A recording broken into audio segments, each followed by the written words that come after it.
Welcome back, guys. This is Sarah. And I'm Erika. And this is Living Understaffed, the podcast about not having enough hours. Not having enough hands or hours and your best just isn't very good. Like today. Like this morning. Anyway. Sarah, how have you been understaffed? Okay. Have you ever had that emotion where, and this is rhetorical because we've all been there, where you are going through the motions of your life. You're waking up. You're getting ready in the morning. You may or may not eat breakfast or get an iced coffee like myself and Erika. Well, I don't drink a whole lot of iced coffee, but I started a new protein coffee thing and it's iced coffee and anyway.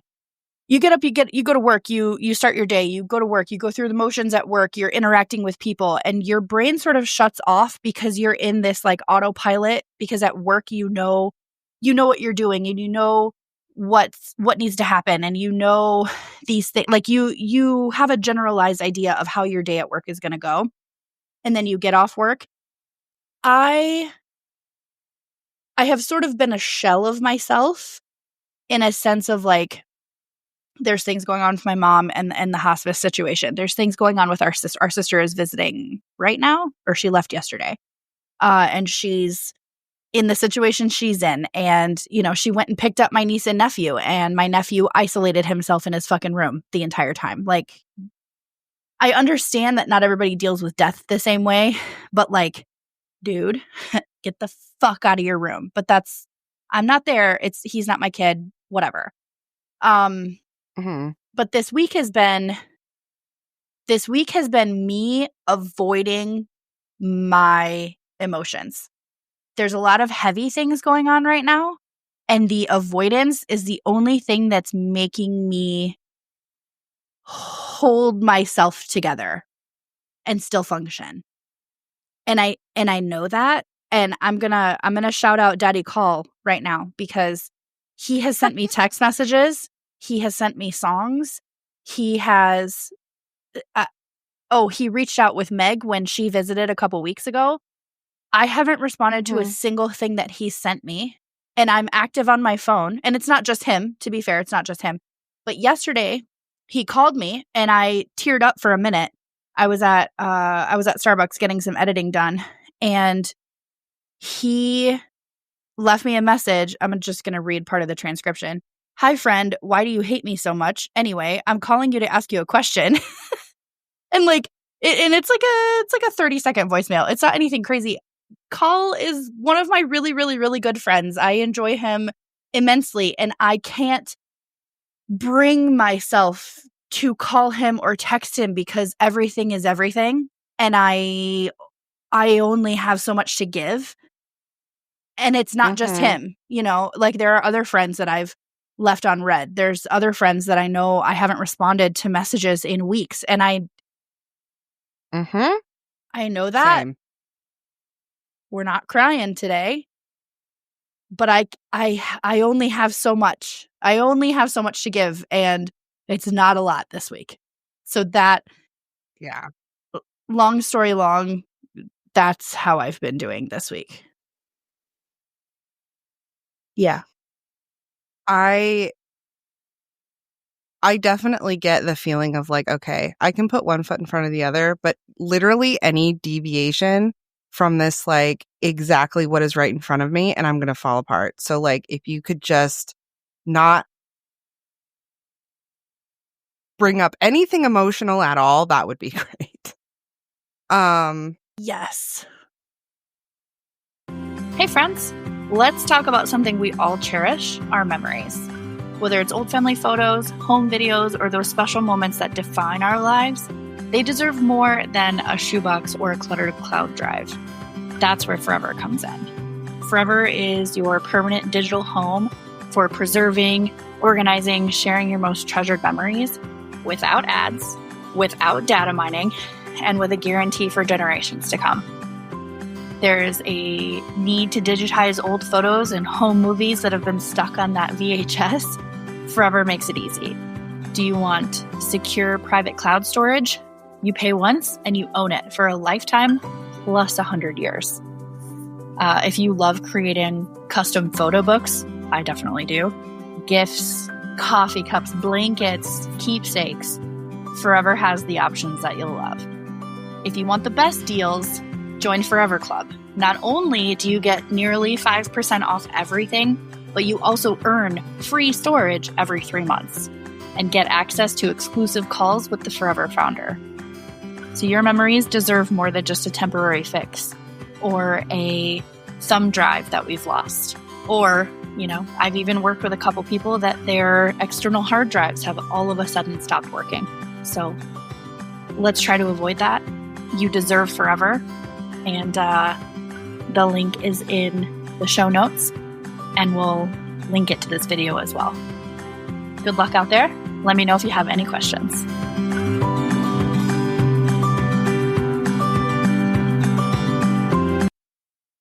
Anyway, so the perfect segue into today's topic. The perfect segue into today's topic is I read an article on Substack called Dear Men, So You Think You Want a Strong Independent Woman by Dr. Jessica Taylor. Very good. I'll send you the article so we can put it in our show notes. It was excellent. Okay. I'll send you the link. But I'm Googling it essentially right she now. goes over she opens it by saying, this article is for men who find powerful, determined women sexy, men who are looking for a woman to pay their own way and have their own career and minds, men who say they love intelligent, educated women because they are feisty or passionate. Ew, gross.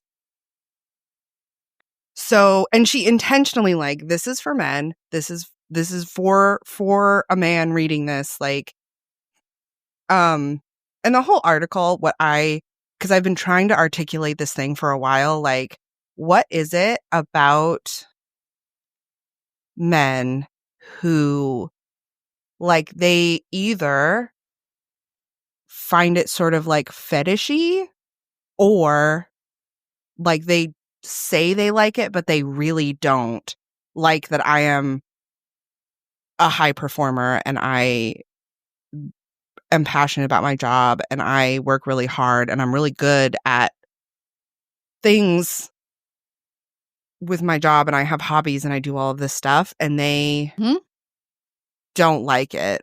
I think it was JD when we were at a party, someone was like, oh, hey, what do you do? And I was like, oh, this is what I do for a job. And I have a podcast and I live with my sister and I have a dog and I do all of this stuff. And then he was like, oh yeah, I do this. And that was it. And he's like, oh, and sometimes I go fishing. He just didn't.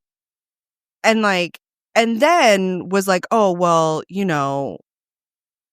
just sort of instead of complimenting me or being like, yeah, she does all this stuff, it was sort of diminishing the stuff that I was doing. And I was like, it's not my fault that you are not as interesting as I am. Yes. And it's also not a competition. We can both be interesting. Yes. And that and this isn't just a him thing. I don't want to sound like, oh, this is the one. No, it's in general. My ex was a little bit like that. How successful I was definitely made him self-conscious about how successful or not successful he felt he was. Mm-hmm. So there was a lot of well, your job just doesn't have very high stakes. I need to do this. I need to prioritize my job over everything else in our lives because my job is important and yours is not. Which is a shitty feeling. And she makes a really good point. If this is how you feel, you should not be with a woman who's like this then. Which was something I knew I do not want. I want somebody who is an equal to me and has their own stuff and their own hobbies and their own mental health journey and their own friends. And I want to do things together. I want to have friends that we see together and things that we do together. But I also, like, I have this podcast and I really like living with my sister and Selena. And I really like all of these other things that I do that have nothing to do with another person. And I want somebody else that's like that. And I just really didn't know how to articulate it. And she does a very, very good job. And also she comes down to like the end of it, and I'll pull some quotes too, but one thing that I have definitely encountered a lot is men who are attracted to strong, independent women, the way that they are described in this article, either want to be dominated by them and taken care of by them, like in like a sexual way, or they want to do the same thing but the opposite. They want to dominate those women and take control of them. There's no like equal, like I want to see you as an equal to me. And that is one thing that I find really frustrating. Yes. And that was sort of the point of the whole article. But yeah, like how many times have you been like, have you been on a date or whatever where like someone's like, wow, you really seem like you have your shit together, which I really like. Like I very much find that a compliment, but they're like, instead they just talk about themselves and what they do. And then you're like, oh, I do all of those things. And they just like don't really care. Mm-hmm. Mm-hmm. Or the amount of times I asked DB Cooper this, and I also asked the other D&B. Like I was like, what? Because the amount of times men have asked me to peg them, so many times. So many times. And like, fine, that's cool. Like if that's what you're into, I'm just not super into that. But I was like, do I just have like the aura? And both of them are like, it's your eyes and the eyeliner. And I was like, I'm not going to change those things about me. Those are but things also, that I cannot PSA, change.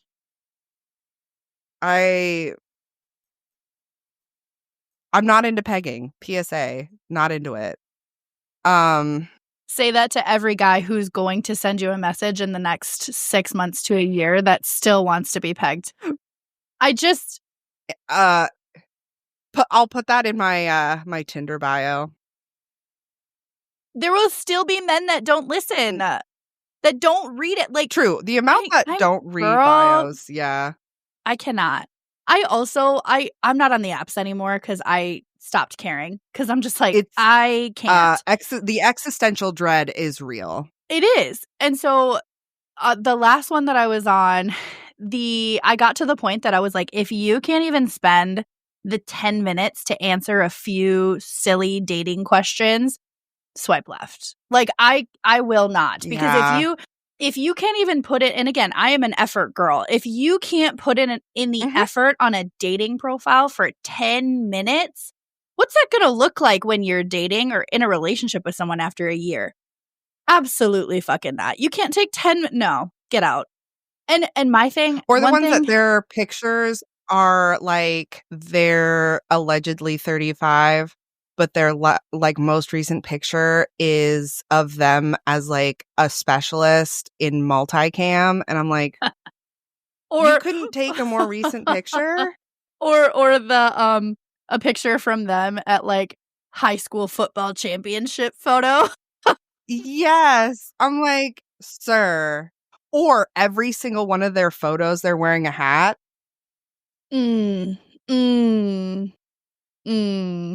Like, and before anyone comes at me, men get upset all the time if like I have a full body picture on any dating app I have, full body picture, because I'm like, I want you to know what you're getting into. I'm not the thinnest person. If you don't find bigger people attractive, that's your preference. I just want you to know going in what this is. I feel the same way. If you're bald, fine. Be bald. Though. Live your best life. I also don't pretend like it's just not. I have a point of contention with men's profiles that are like, if you're over 130, if you're plus size, move on. If you're like, and okay, if you're not into thick girls, that's fine. I like, absolutely, like, whatever. Yeah.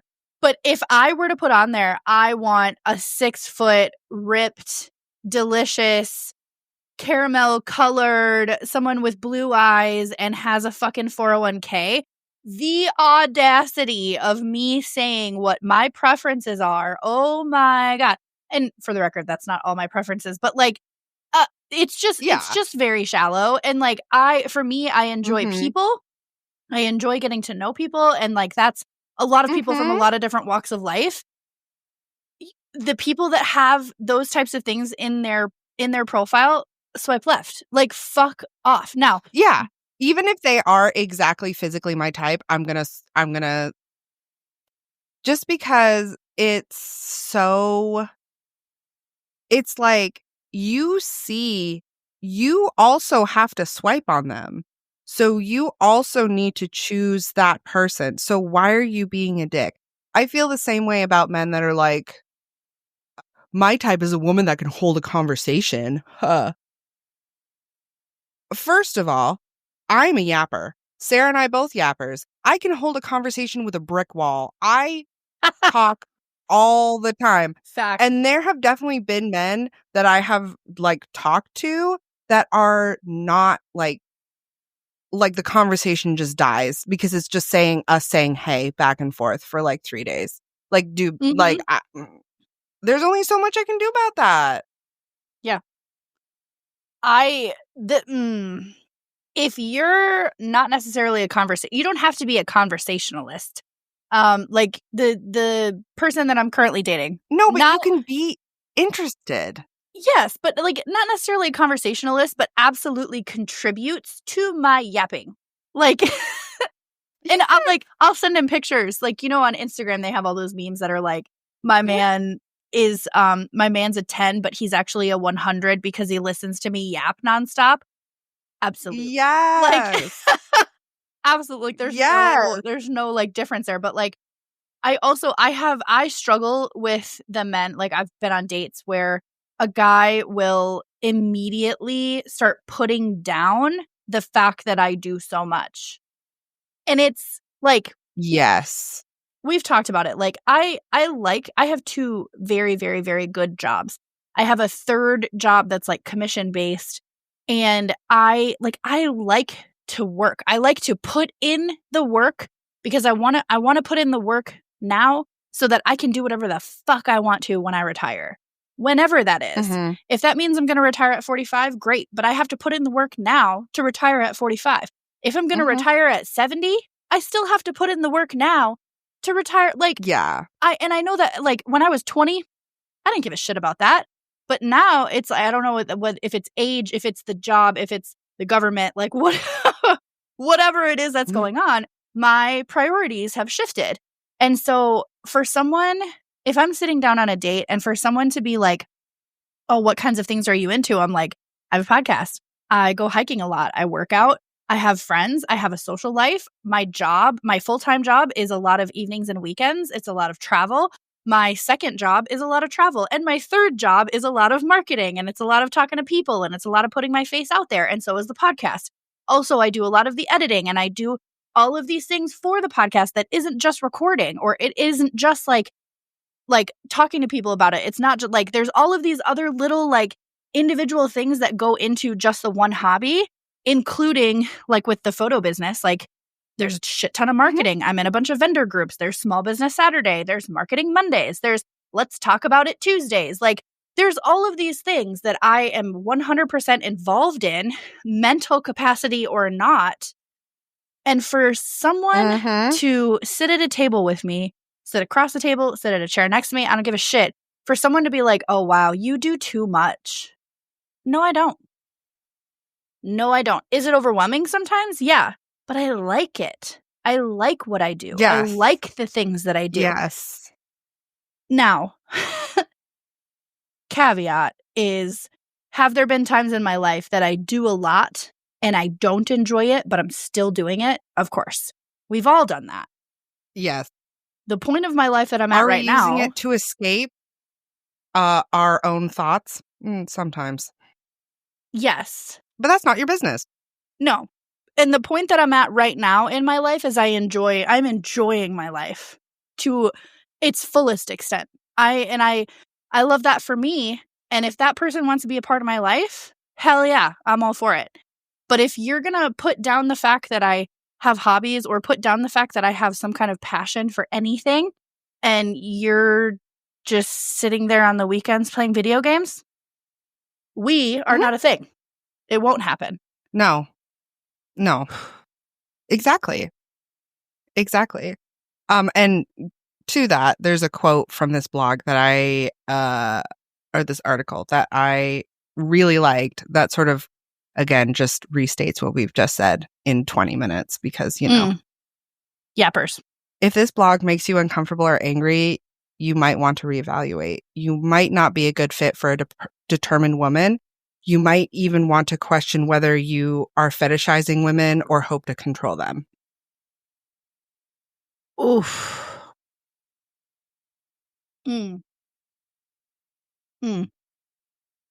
Oh. Ouch. And it's true. It's true though. That 100% thing is how many men say, you just know, oh, I love a strong woman, but you know them and you're like, no, you don't. Yeah, no. I know you don't. No. I have been in a relationship like that where it's like, I want you to have a job and I want you to be a strong, independent person. But as soon as something happened that maybe I wanted to quit a job or I wanted to switch jobs, or but make sure you have the next one lined up first before you make any rash decisions. Make sure. Yes. And I'm like, yeah. And I'm not, I don't, you I want don't me to pull my own weight, but you don't want to have to, you want me to defer to you as the protector and the provider, I say in quotes, but you also want me to have a job and my own hobbies and take care of my own mental health so that I'm always available for you. And yours. Also take care of your mental health, which is not, we just talked about that. My mental capacity this week, I'm not entirely certain that I'm ready for any kind of relationship right now, but I know that my mental capacity only goes so high and the threshold changes day to day, week to week, depending on what's going on. This week, I'm in a love-hate relationship with my idea of a man. Because, and we talked about this a little bit yesterday, but we've gotten some more heinous comments on YouTube videos that I'm just like, I hate men. I hate men and their keyboard warriorship. However the fuck you want to live your life, I hate you.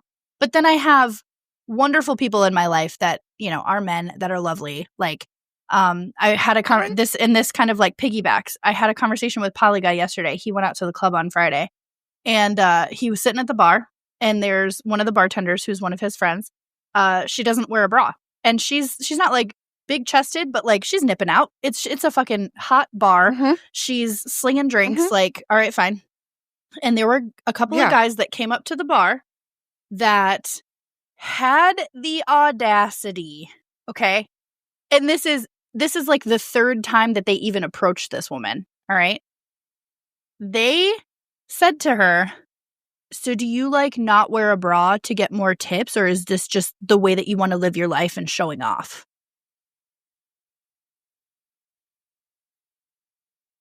Who the... And so Poly Guy, who is hilarious, I really enjoy spending time with him. Poly Guy said that he was sitting there and he goes, wow, that's crazy that you just said that out loud. Yes, for real. Because and we had a whole conversation about it. What is wrong with a man? Because I do this. Now, I am a little more brazen, I would say, in my 30s. But what is wrong with a man appreciating a woman? Same. What is wrong with a man appreciating a woman standing in front of him, standing across the room, and being like, wow, she's hot, spank bank, cool, and then move on with your life, right? I do that with men all the time. All the time. Like, all the time. And if there were ever a question that I have a thing for men in uniform, I work on a military base. I have these thoughts all the time. But do I go up to the person and ask these brazen ass questions? Absolutely not. No. Have some class. Oh my God. Wow. Oh, yeah. Or I feel the same way about men who the way they compliment me is by putting other women down. I don't like that either. Gross. Like, I don't like, Absolutely yeah. Or even just like, I've encountered it much less now than I did when I was younger. Like, I feel like in my 20s, this was absolutely a thing where men were like, yeah, I like women who don't wear a lot of makeup. And it's like, or women look better if they don't wear a lot of makeup, or like men prefer it when women don't wear a lot of makeup. And it's like, I don't wear makeup for you. I don't Oh. wear makeup for you. It's I wear it not- for me. Yeah. If I wore makeup for men, my life wouldn't be as My makeup would fulfilled. look completely, yeah. And my makeup would look completely different. It would look completely different. Like, I wear makeup the way that I want to fucking wear makeup because it makes me feel good. Not to make other people think that I look better or worse or make them feel good about themselves. Eat a dick. Thank you. also, can we stop demonizing women for wanting to like looking at themselves in the mirror? Like, yes! I want to like what I see when I look in the mirror. I do. Yes. I don't think that there's anything wrong with that. And instead of, I think the reason why it's considered like if a woman likes the way she, or even cares a lot about how she feels, there's always, or cares about how she looks, there's always this like, oh, well, she's like vain or vapid or somehow like empty-headed or whatever, and that's all she cares about. Like, there are things that I do that make me feel better. Like, and it doesn't matter. I do it because I like the way that I look when that, like, I get my eyebrows tinted. Because I fucking like it. Yep. Like, it doesn't, how, like, I do it because when I take selfies, I'm like, look at that arch. You know? Absolutely. Like, I don't wear, like, Amy Winehouse sized eyeliner because I want men to find me attractive. I want to look in the mirror and be like, look at me. I'm hot as shit. Like, I don't think that's bad. And women have been demonized for this for a very long time. This is not like a new thing. But just patriarchal societies, that's something that they all have in common, is they don't want women to appreciate themselves. They want their, like, how attractive they are or how they feel about themselves to be contingent on how a man feels about them. Like, what is your worth as a woman in a patriarchal society? How attractive men find you, how good of a wife you are to a man, how good of a mother you are to another man's children, like things like that. And that's not how I mean, and there's a lot of like unlearning that goes along with it, just because that's how we're all raised and socialized. But like, getting to the point where I am doing things just for me and not for how attractive men find me is liberating as shit. It is freeing. And not just for men, but for myself and the way that society sees women in general, men and women, right? Because there are also women out there who see the patriarchal society to be correct. You know, I get that. Yes. But it's also like, Erika and I talked about this right as we hit the record button. Like, I'm kind of coming into like my emo era again. Like, I've worn a choker every day since North Carolina. My fucking nose ring is black now. Like, I've worn a lot of like black different, like, it doesn't necessarily matter the color, but I just feel more myself just in the last like month. And I know that, like, you know, there's a lot of things that come into play when you're getting older. Your inhibitions become less, your cares become less. My amount of fucks to give are so much less than they were in my 20s. And so I feel like this like liberating era of my life is also coming into play as far as being a strong, independent woman and taking care of my own shit. I'm circling back to the conversation that I had with my friend yesterday, that women in today's society don't feel safe with their partner psychologically. Okay. So like if you have a man that comes into your life and they make you feel safe physically, great. They make you feel safe emotionally, also great. They make you feel safe financially, also great. Okay. And I'm not saying that they have to be the breadwinner. I'm not saying that they have to pay for everything and you get to do whatever you want with your money. But if someone were to come into my life, and this is kind of the thing that I've like realized different things about with my ex, that he wanted a strong, independent woman, but not so independent that she could take care of herself by herself. So like when we were going through the divorce, the number of times that he accused me of having a sugar daddy because I was paying for rent and I was paying for my car and I was paying for my phone, that I was paying for all of these things by myself, would accuse me of having a sugar daddy. No, not once. Not once. Sorry, not sorry. And if someone were to come into my life and and Erika and I have talked about this 100 times now in the last year, if someone comes into my life and contributes to it, somehow makes me a better person, allows me to make them a better person, that we work on those things together and or separately, I'm here for it. Like I'm absolutely here for that. But if you're going to come into my life and you're going to belittle the things that I like, or belittle the fact that I have so much in my life and I'm having to create space for another person, which is the way that I like it, then you're not for me. I am not for you, for sure, if you have problems with that. Yes. And also that's part of, that sort of goes into this this next point. It's wild how you're just like, you just know. And for those of you that don't know, I wrote these notes literally right before we recorded because I am well, understaffed. It's okay. But one of the points she makes is independent women don't need you. And that's the thing, like we don't need you to find it, like to take care of us or anything. We also don't need you to like us. Says if you are looking for a woman to fix, rescue, provide for, and or control, you need to look at yourself and ask why you want to be the dominant partner in relationships and not an equal. Correct. Like, come on. Because that's also true. Like, men that, even if they're like, I'm a feminist, but they still are like, oh, well,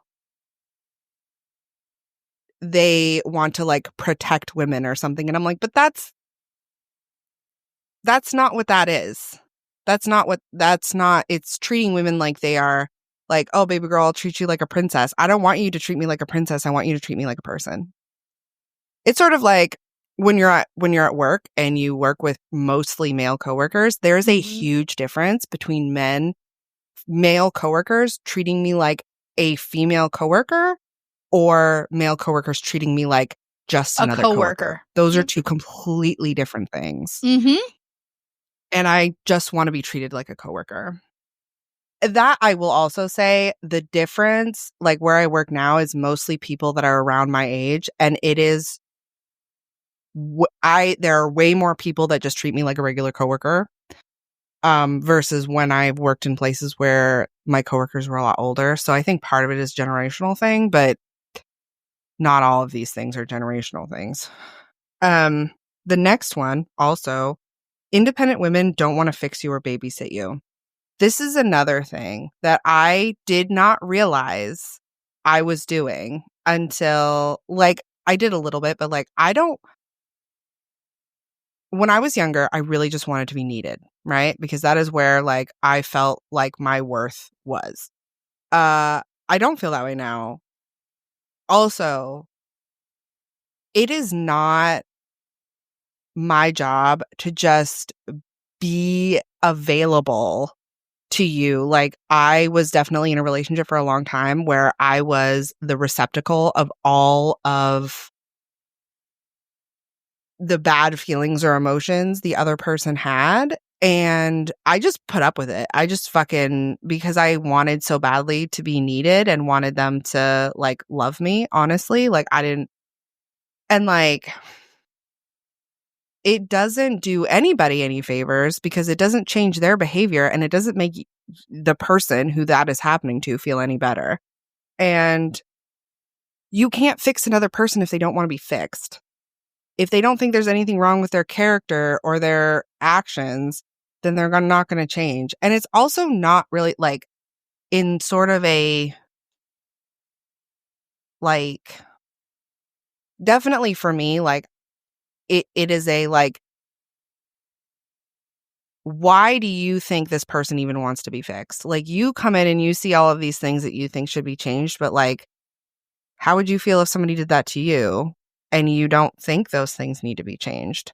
Yep. Like it's not up to you to dictate the other person and how they should heal and grow or whatever, which is also something like it's never just one-sided. It's also another thing. But 100%, like, and again, it's really hard to be like this when you're dating somebody in the military just because of how the military is set up and how the culture is. Like, okay, you have all of these things. I have all of my things, but like, I'm not here to do all of your paperwork. I'm not going to make sure that your uniform is set up. I'm not going to, like, all of this stuff that you like, as a spouse, it's sort of expected that you do, or like go to all the like spouse group meetings and like and I never really did that stuff and Nolan never really expected me to, but there's a lot of that. There's a lot of that. And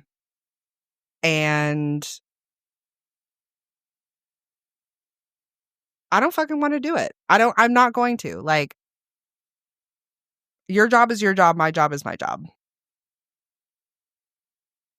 My blood pressure just spiked. Oh, the number of conversations when my ex, before he got promoted a couple of times, okay, the number of conversations that I was like, I don't ever want to be a part of the spouses groups. And he encouraged me not to. Never. But I was totally fine with that, right? I was totally fine with that. Then he got to a certain rank and was like, well, it's sort of expected that you're involved. Like you should be because X, Y, and Z. And it's going to reflect on me if you don't. And I'm like, then you should have picked a different spouse. Well, so me wanting to put in the effort for my person, picked up a spot as co-president, or I don't know if I was co-president or vice president. I don't know. The lady I worked with was a bitch. Oh, I didn't like her at all. But like I'm good at event planning and I'm good at bringing people together and I'm good at conversation with people that I don't know. So like it's not like it was a whole lot of effort, but the mental energy going into it was like, I don't want to be here. And I know everybody else doesn't want to be here, you know?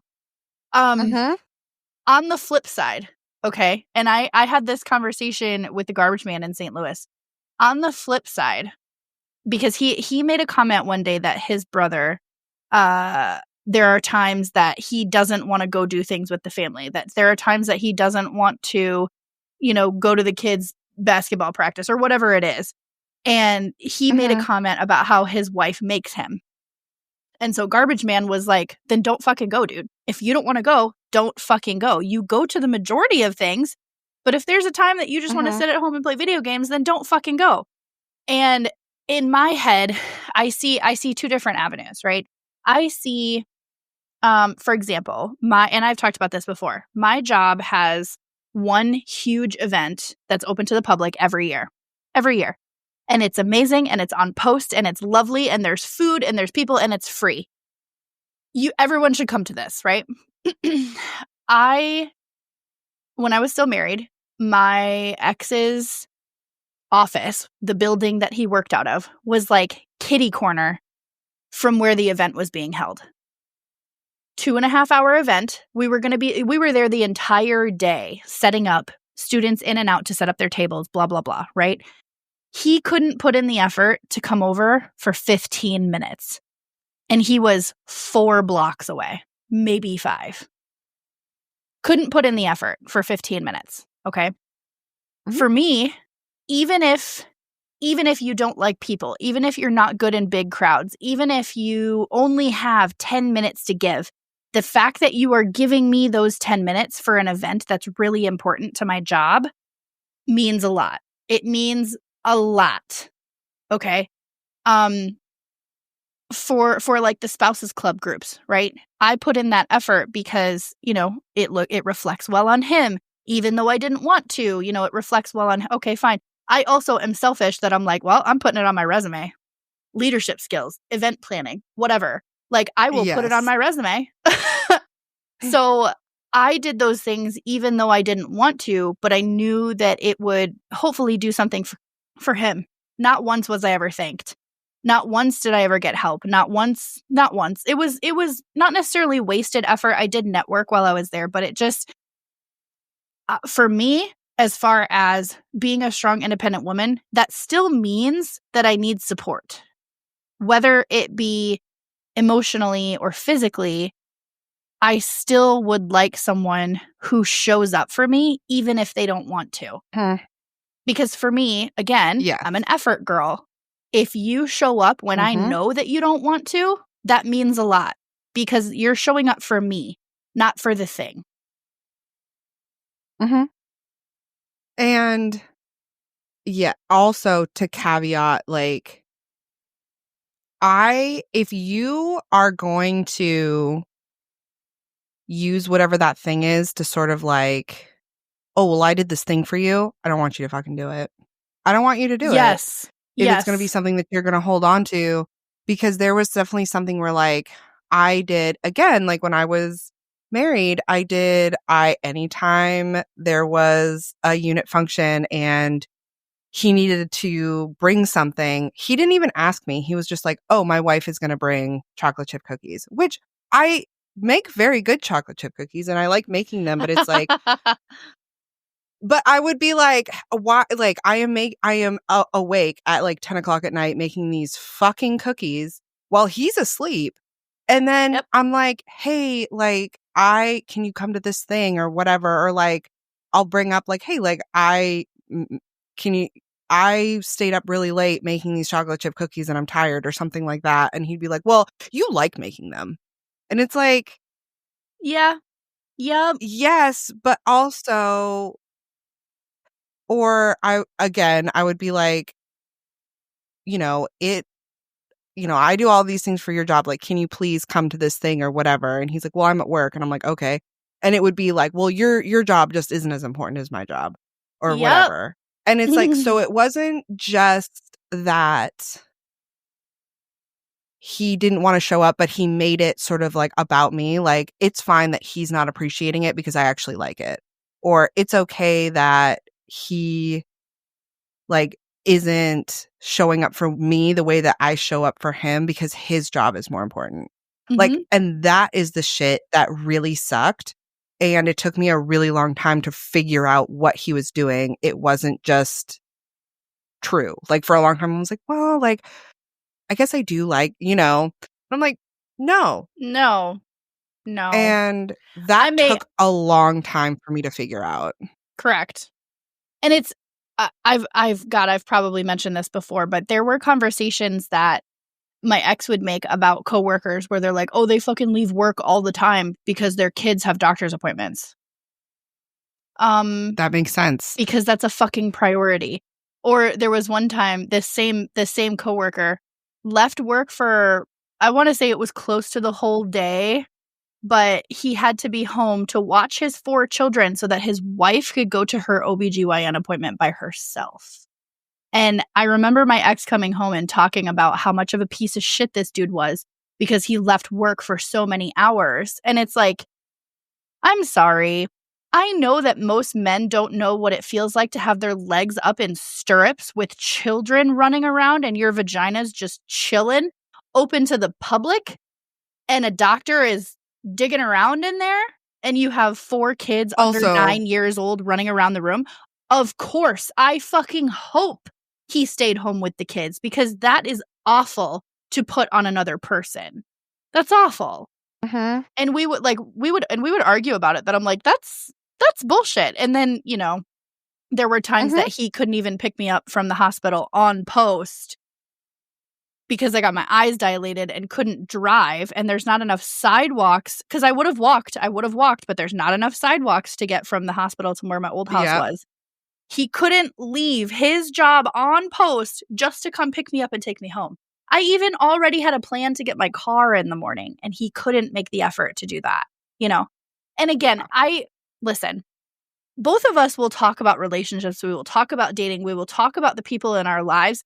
And it's not that, like, my marriage, it was 10 years. I'm not going to say that it was a complete failure. We had some really wonderful times. We traveled. We had some really wonderful laughs. I still have pictures and things that I've like been scanning into my account that I'm like, this was a really great memory. You know, I still talk to his mom. Like, it's not that he's the worst human being on the planet, but I know things more about myself and who I want in a partner now.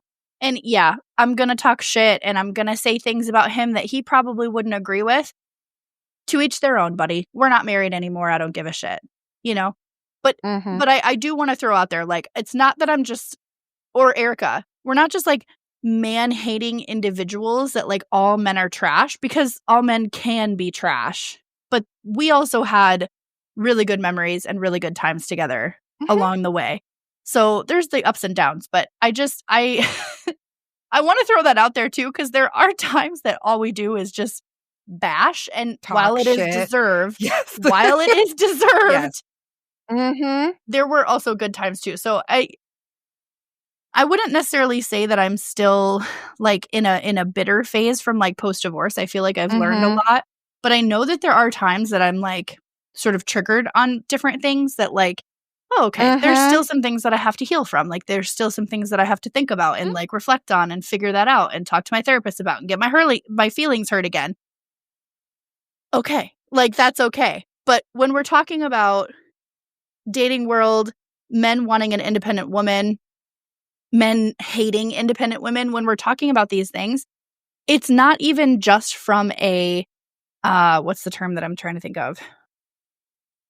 It's not even just from a philosophical standpoint. It's because Erika and I wear those shoes on a daily basis. We had marriages that lasted 10 years.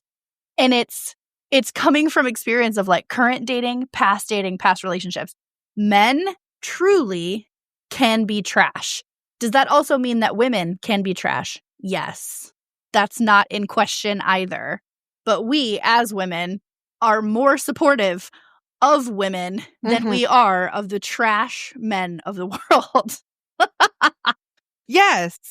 Yes. Again, perfect segue to independent women are feminist, activist, career-focused, and goal-oriented. How many times have you been in a conversation with a man that says that he's a feminist and then also says things like, well, you know, if you're upset that somebody says that, like, you know, it's your choice to be upset, or like, yeah, but, you know, the reason why there's still a pay gap, they either pretend like it doesn't exist, or they're like, oh, well, it's because women go into career fields that make less money. It's like, it is so much bigger than that.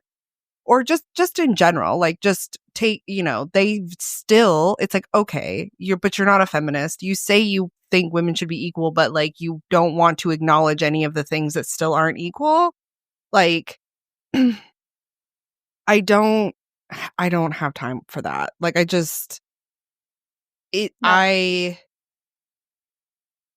or, you know, women that prioritize their jobs, like, are demonized so much more than men are. Like, oh, like, she's working late, who's watching her kids, or like whatever. And it's like, men don't get asked that question. Nope. Men never get asked that question. Nope. If they have 7 kids, they just assume that somebody else is taking care of them if they're at work. And they're being a good provider. Like, not at all a thought goes to the mother who is at home with all of those fucking kids. And like 7 is an exaggeration. 2 is a lot. Okay. Like 2, like 1 is a it lot. just Like there's the well, and also like you said in the beginning, women have to have jobs to because in this economy, it's very hard to fund a household with just one income yes. of just 2 people, let alone 4 6 people. or 4 or Yes. 12. Like it's impossible. And I even go ahead. Go ahead. Because women are still expected to, and not expected to, but it's like, I think women for sure are, especially high performing women. I'm definitely like this. If something's not getting done, I'm just going to do it. So if I get home and like he's sitting on the couch or whatever, but like the kids need a bath or they need dinner or like we need to do a load of laundry, I'm just going to fucking do it unless it's the dishes because I hate them. But I'm just going to fucking do it. And it's like, he comes home and no one was never really like this when we had foster kids. But, you know, I know a lot of women that are like, oh, my husband comes home and he gets to relax or like he has to decompress from work before he can like help with the kids or whatever. And it's like, that sucks because women are not given that same grace. Like women are not given the same like, oh, they need rest also. And that's the part that as like a culture in general, we just have to get better at because I don't think men are ready to acknowledge that about themselves. Yeah. And like women who are in relationships like that, it is very difficult to change the dynamic of your relationship. It is very, very hard. Yeah, even when we talk about like, you know, someone coming home to decompress, if you have that relationship dynamic where you can have the conversation of like, when I get home, I just need 15 fucking minutes. I just need 15 minutes to take this hat off and put on my home hat and I'm good. That I just need a minute, right? And I used to shout out to my mother who had to deal with my yapping and my toddler to mid-teenage era of never fucking shutting up. I still have memories of like, she would come home and she would go to the bathroom and I would be standing outside the bathroom to just tell her all of the things that happened during the day. And she's like, I just need a fucking minute. Like I have vivid memories of that, you know, and now as an adult, I'm like, wow, yeah, kids take it out of you. Kids take it out of you. And so if 2 people in a relationship can have the conversation of like, I need 10 minutes, I need 15 minutes, I'm just going to sit in the car for 10 minutes and listen to music or listen to a podcast or listen to whatever, or I need 10 minutes in the bedroom to just lay down and meditate or whatever, then that's a conversation for 2 people to have. But like Erika's saying, it is sort of a cultural norm for the breadwinner essentially to come home, kick their feet off and not do anything the rest of the day because they're the breadwinner, because they're the male in the relationship or whatever. And for the female, and most of the time now in today's society, the female also comes home and it's usually the female's job to pick up the kids from school. The female's job to take them to and from their after school activities and make sure that dinner's on the table and make sure that their lunches are packed for the next day. I will say, I have friends that their dynamic changes all the time and they're very fluid with each other. So like the NCOIC in our office is the one who's usually picking the kids up in the afternoons. And he's usually the one who's dropping the kids off at school. So like of course, there are relationships out there that they go against the cultural norm.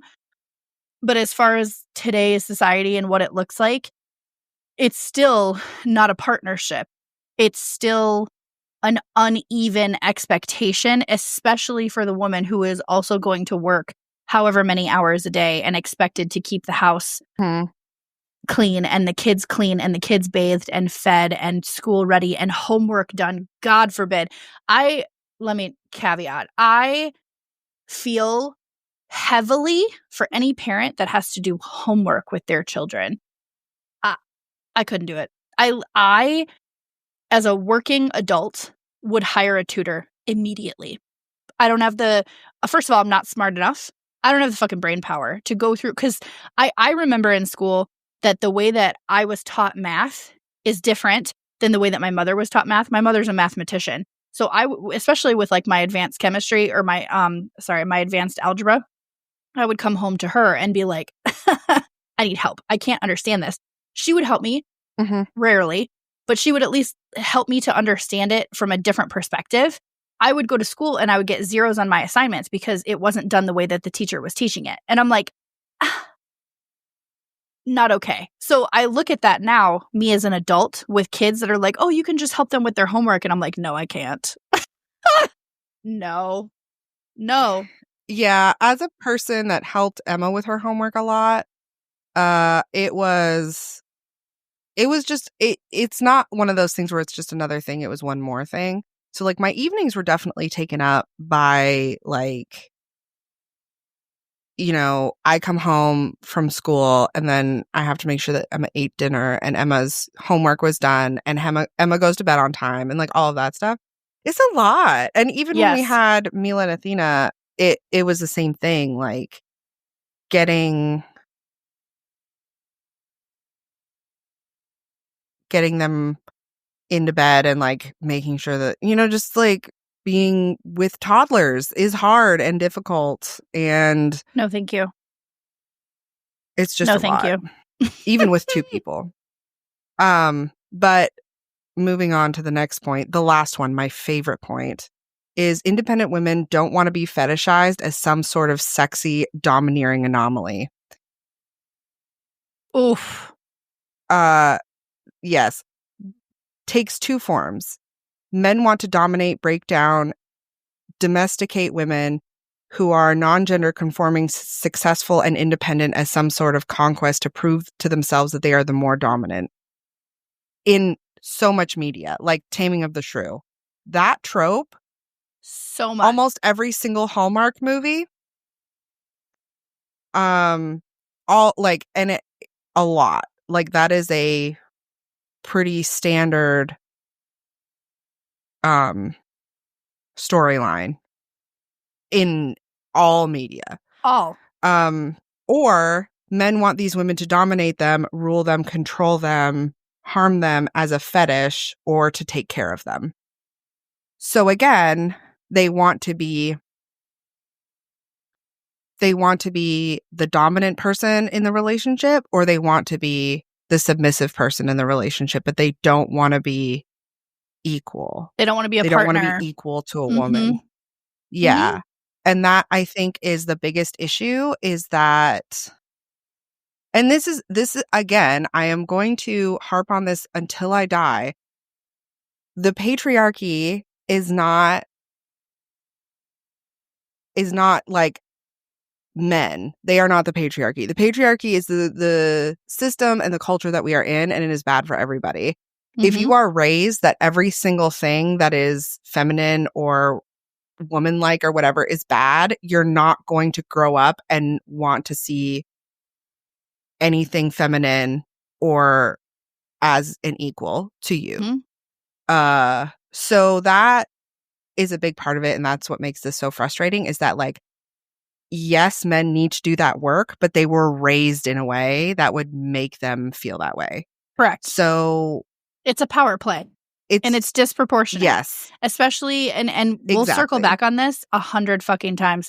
Today's economy, United States of America, it is going to be not as common to only have a single income household. How many military spouses do you know that are always trying to find a side hustle or whatever because the current paycheck that their spouse is bringing home is just covering the bills and groceries?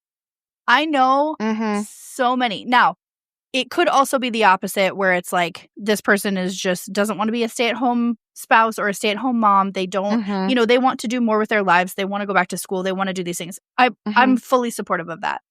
But how many people do I see on a regular basis on spouse pages that are like, we need the extra income. Can someone help me with a remote job? Can someone this? Can someone that? The disproportionate level of society that we live in is disgusting.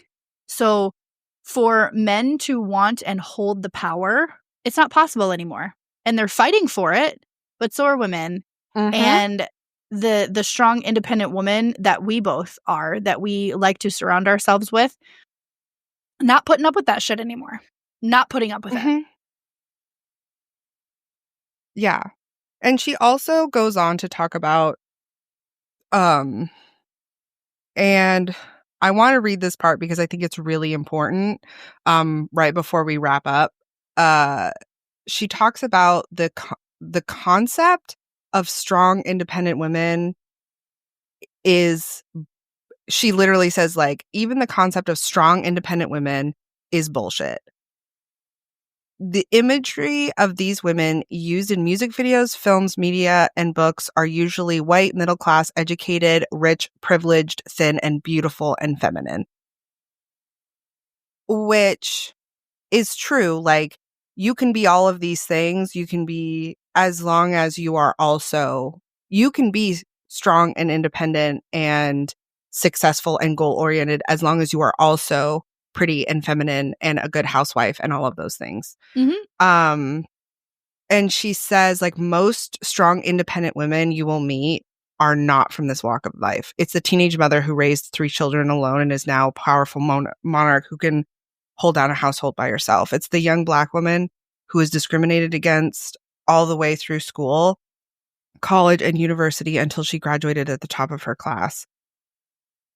She will be the young woman who is covered in scars from self-harm, who is now working as a therapist, but constantly up against discrimination of the perception of her as a victim turned expert. She's the 60-year-old butch woman who spent her life marching to protect women and girls against trafficking, exploitation, and abuse. She will be mouthy, outspoken women arguing about politics online, outclassing everyone who tries to belittle or humiliate them. She will be a divorced woman in her 30s who has decided to go to university and study the subject she never got to pursue when she was younger, all while working 40 hours a week and caring for her family.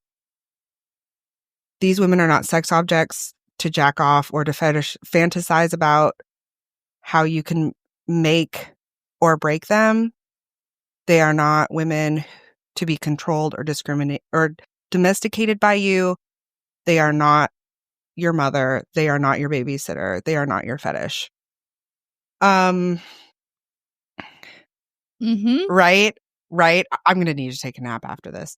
But it, like, and that is the thing that I think we are both up against is, like, there are a lot of privileges that we have that other women don't have.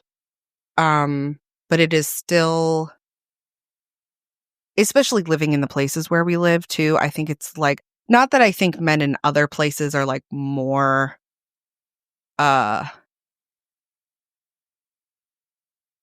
more accepting of like feminism. I think they're just misogynistic in a different way. But here it is like, you know, the amount of men that like want a woman to be a good wife to them, and I'm just not that. Or like they want to, like, you know, or the amount of times you're on Tinder and some guy's like, oh, I'm dominant. And it's like, that's great for you.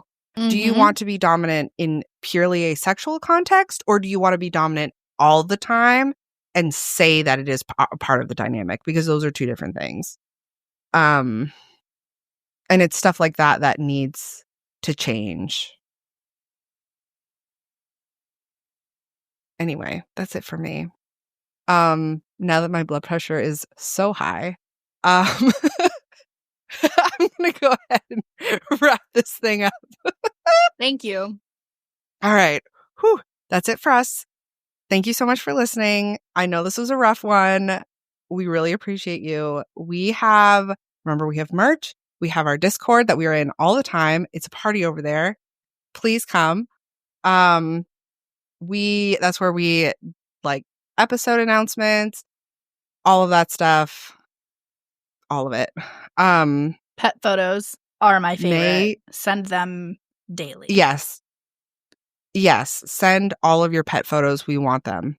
All of them. Every single one.